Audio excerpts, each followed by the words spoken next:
Welcome to 5-Minute Bedtime Stories, brought to you by TaleBot, your child's AI storyteller. Want to create a bedtime story for your child? Visit talebotai.com/create. Now, let's sit back and enjoy the story. Atticus and the Heartwarming Sunday Feast. A special bedtime story for Atticus.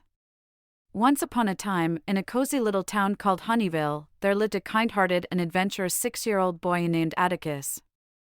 Atticus had a big heart and loved his family more than anything else in the world. Every Sunday, Atticus and his family would gather at his granny's house, where they would share a special meal filled with love, laughter, and tasty dishes. On this particular Sunday, as the sun began to set and cast a warm golden glow over Honeyville, Atticus was bubbling with excitement. He knew that today was the day for the weekly feast at Granny's house, and his heart fluttered with joy.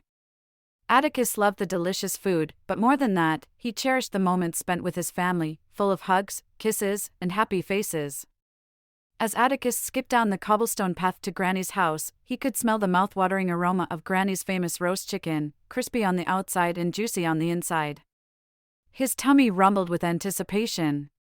Atticus could hardly wait to get there and fill himself with love, laughter, and food. When Atticus arrived at Granny's house, he was greeted with warm embraces from his aunts, uncles, cousins, and of course, his beloved Granny. The house was filled with chatter, laughter, and tantalizing smells that made Atticus drool. He knew that his family's love was as abundant as the Sunday feast that awaited them. Granny's dining table was beautifully set, adorned with colorful flowers and shiny silverware. Atticus took his place at the table, eagerly awaiting the arrival of the delicious dishes that Granny had prepared with love. The first dish to arrive was a plate of creamy mashed potatoes, so fluffy and inviting that Atticus couldn't resist taking a big spoonful. The flavors danced on his tongue, bringing a smile to his face. Next came the rosy red tomatoes, freshly picked from Granny's garden. Atticus loved the burst of flavor as he bit into the juicy fruit. He couldn't help but reach for more, savoring the taste of summer in every bite. As the meal continued, Atticus's plate filled up with all his favorite dishes. Granny's macaroni and cheese, ooey-gooey and filled with cheesy goodness, made his taste buds dance with delight. And let's not forget the crispy green beans, so fresh and crunchy, that added a burst of color to his plate. But the highlight of the feast was Granny's famous peach cobbler. The golden crust, the sweet and tangy peaches, and the scoop of cold vanilla ice cream on top made Atticus's heart skip a beat.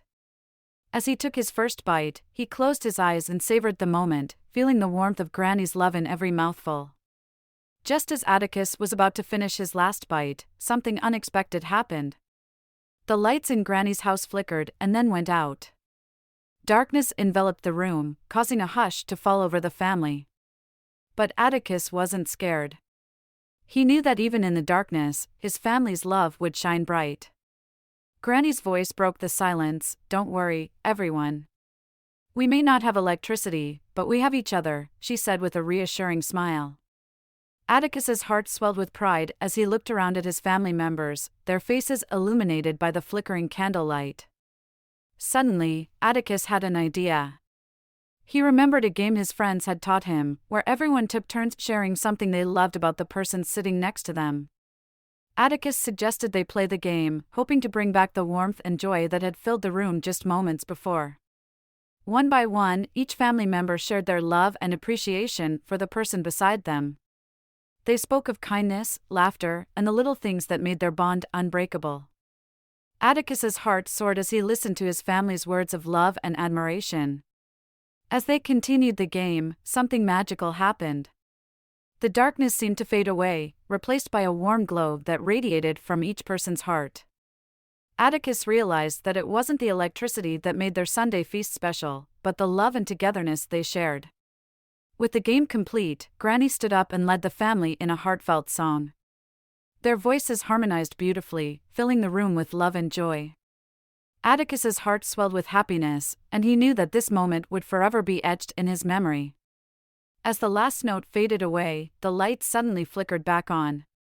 The room was bathed in a soft, warm glow, and the family erupted in cheers and laughter. Atticus knew that their love had brought the light back, just as it always would.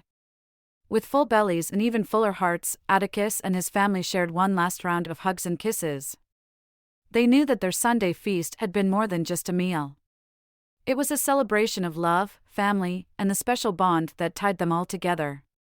As Atticus lay in his cozy bed that night, he couldn't help but smile.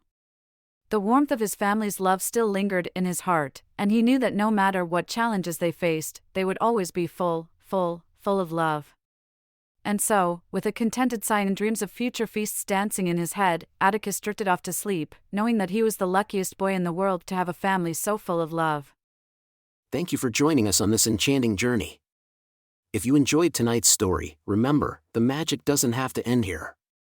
Craft your own adventure with TaleBot by visiting talebotai.com/create.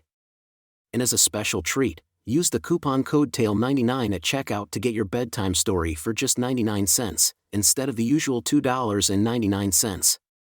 Sweet dreams, and until our next tale.